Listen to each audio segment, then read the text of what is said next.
Hello, my fellow Homo sapiens. She's going in without a plan. Uh-oh, this video could be long. Let's just start off then with the quote of the day. And we'll see where my half-asleep mind takes me. And you, clawing and screaming along with me. The truth shall set you free. That's a big one. Probably one I should have thought more about before I made a video about it. But we work with what we've got. And time and cognition is not what I got right now. So, que sera, sera. This video shall be what it will be.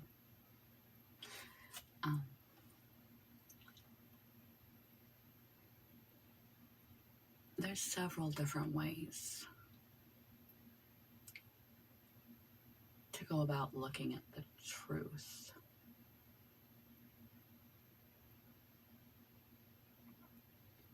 As it pertains to helping your daily life and your mood, your quality of life. We can talk about truth as objectivity, the capacity to see yourself as you truly are, not as you think, perceive, believe, have been told, have been shaped and molded and instructed and guided and affirmed that you are through your culture, through your upbringing, through your experiences, through what others have said or not said about you, through the successes and failures you've had in your life, the mistakes and the wins and successes, the right and wrong choices, your circumstances, your faults and foibles, your positive attributes. Who are you? First step in having a happy life, strengthen yourself, stabilize yourself, what to add more of and try to diminish. You have to know where you're starting. And a lot of people don't have an accurate view of themselves. They have an impression, a character, a gesture of themselves made up by a million tiny moments, a little bunch of little memories, something your father or grandfather or aunt said to you when you were 2 and 5 and 16, how you got along in school, your popularity, your hobbies, how you identify yourself, how you talk to yourself, what meaning you've interpreted from those experiences you've had and what other people have told you you are, on and on. The paradigms that cause us to believe in certain ways about ourselves. So I suggest that you also ask people that you trust, what's good about me? Who do you think I am? If you were to describe me, how would you describe me? What are some of my negative traits or things that might hold me back? Even if you have to start therapy, knowing yourself is very key, because you can't add more of what's working and work on what's not working if you don't know who you are. Whatever it is, your social life, the people you hang out with, or that you have no people, whatever it is, that would legitimately bring you joy, not that you just think would bring you joy. You have to know you first, as objectively and truthfully as you can, where you are right now in this life, so you know where to move forward, to strengthen your weaknesses and strengthen your strengths. It's a burden to try to juggle multiple identities or aspects of your identity between people. That old joke about two friend groups meeting and how it's really awkward and doesn't work, like your work colleagues meet your, childhood friends, meet your adult friends, and it's a really bad mix.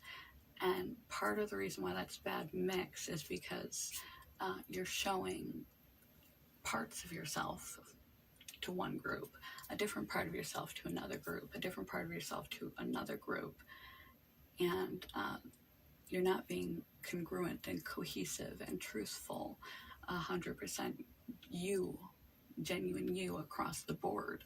So when these people meet you, you're like trying to manage the impressions so they meld well, and they don't, because these people have all seen different sides of you. They're not untruthful sides, but they're only a portion, and they don't mix. They feel like oil and water because they've only got pieces of you, and trying to maintain relationships with people. It's much easier,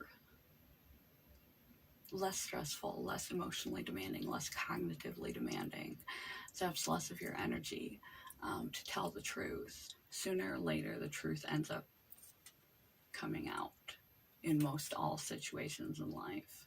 And if it doesn't, the bigger the deception, the more it eats away at your soul. You never forget it. It pops into your mind, that thing that you're keeping secret or being deceitful about. Just lingers in your unconscious and occasionally bubbles up, because lying and deception and untruth is connected to such strong negative emotions, that you feel being disloyal and disingenuous to your partner, such as if you're having an affair. And that's why they say we're as sick as our secrets in addiction recovery, because secrets make you feel shame and guilt. Shame and guilt are very negative and hard to live with emotions, and they often trigger negative coping mechanisms. You feel a weight walking around with a secret, an emotional weight that's hard to carry. Things that you've never spoken about, traumas you experienced in your past that you've never shared with anyone. Again, you can always enlist a therapist if you don't want your personal circle to know. Test out telling the truth before you test it out on your closest and real life people. Unburdening traumas, mistakes that you've made, big or small, lies and deception, being disingenuous, etc., that you are holding in there and holding back there and trying to keep the story straight and hoping it never accidentally pops out of your mouth somehow, or the word doesn't get around, it doesn't somehow come out. Meanwhile, you're trying to keep relationships that are there with you, and you feel like if you were traumatized, you never told anybody about it. You feel alien, different, damaged, worthless.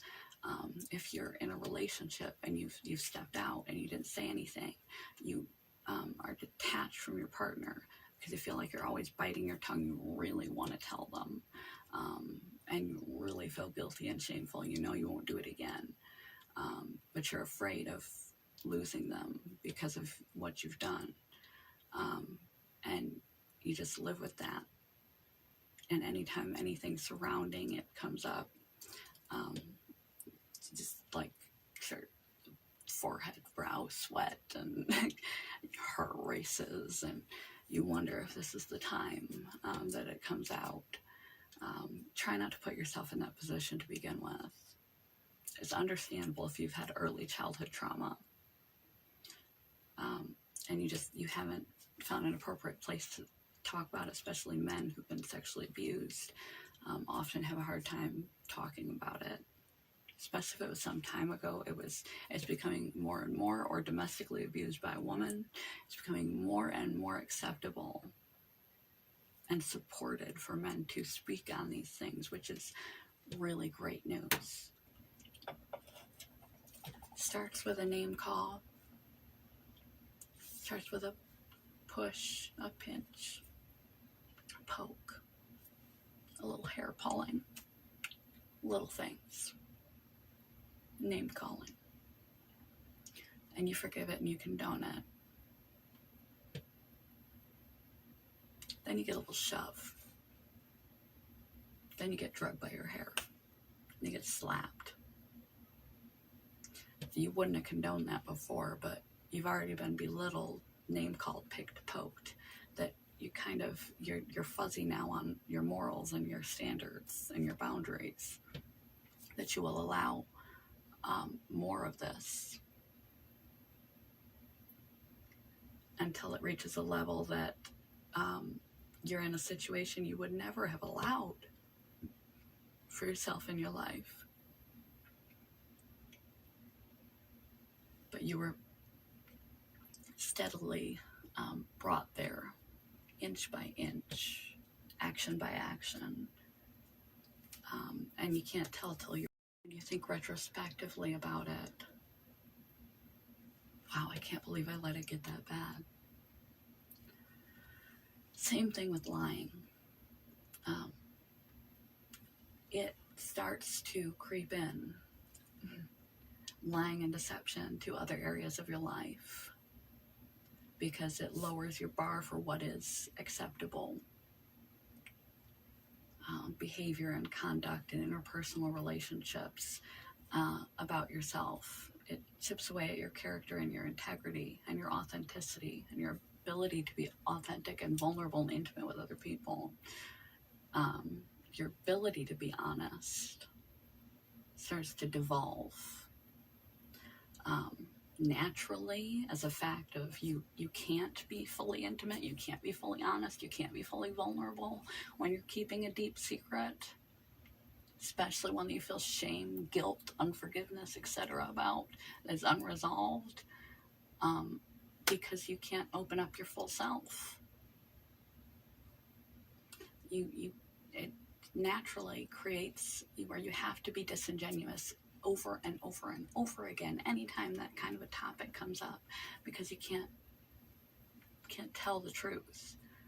You feel like you can't yet tell the truth, and so every time it comes up, you have to lie, and then you lie, and then you lie, and then you lie, and then you lie, and so you get really comfortable lying about one or two things, hiding one or two things. Just like the abuse ratchets up slowly, and you get more accustomed and accepting of unhealthy things. You get more accustomed and accepting, and are less bothered by lying and deceit. And it will destroy your character, destroy your integrity, destroy your relationships, including with yourself, and be highly stressful and toxic to your well-being, trying to manage and juggle all these falsehoods you've told or portrayed in your life. Trying to keep everything straight is really hard.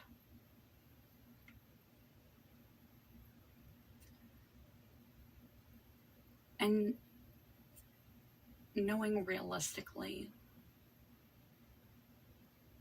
where you stand with others, whether others are good or bad for you, is really important. The truth about the people you surround yourself with. Are these people really good for me? What kind of people are these people? Are they toxic? Are they detrimental? Are they positive, uplifting, quality people? Who is in my circle? Who are they really, and what impact are they having on me? And what impact am I having on them? Realistically, honestly, truthfully, unabashedly, objectively, truth. And for my future, later today, later this week, next year, 5 years, 10 years, my bucket list, what do I want? What do I really want?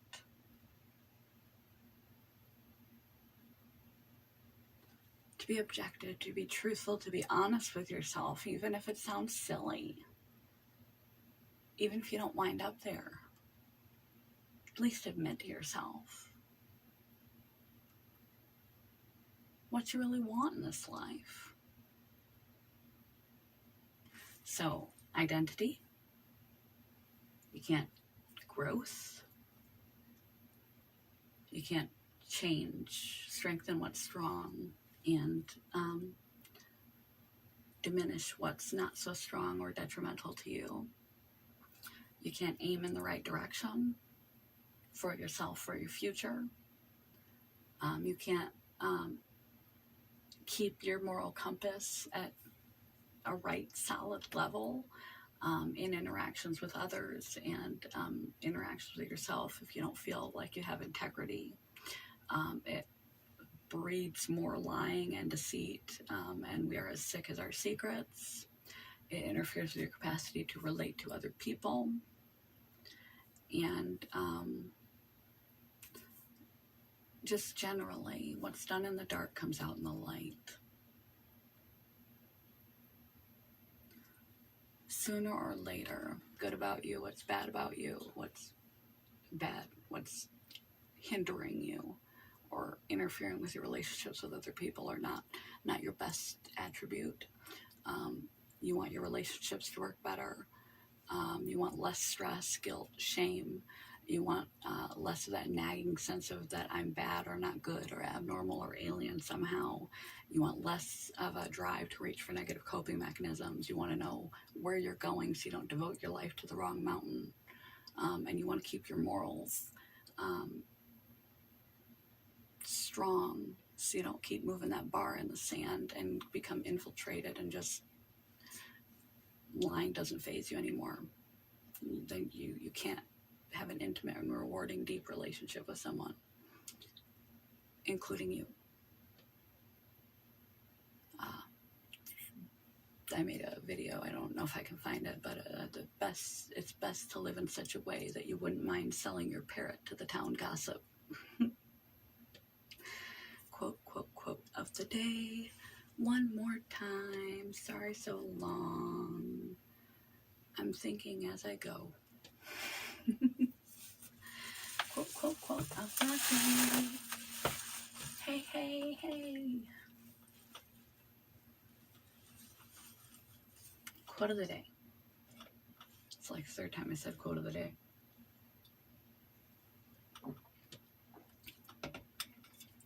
The truth shall set you free about yourself, about your path, about your people, your priorities, your integrity.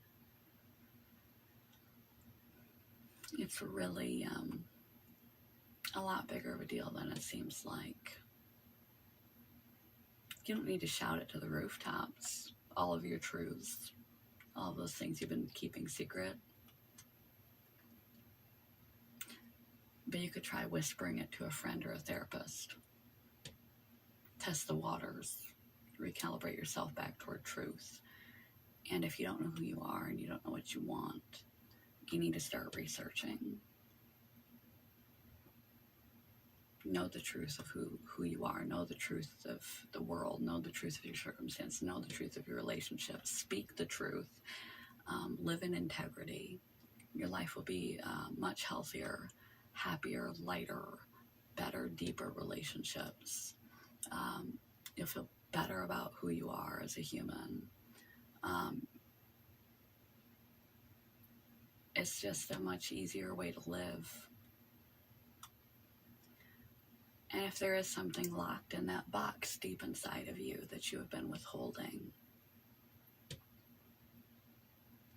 a trauma, a deception, a secret of a mission,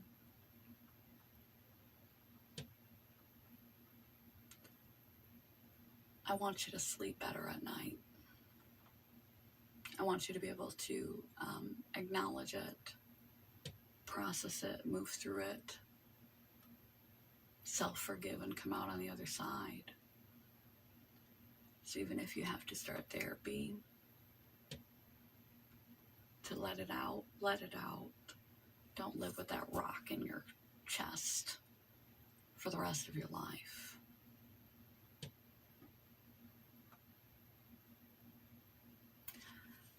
The truth shall set you free, and I will finally set you free. I need to make a shorter video, but I'm not awake yet, so I'm just sort of letting it roll off. That is the truth, the whole truth, and nothing but the truth. Good morning, goodbye. Try to live with integrity. The truth will set you free.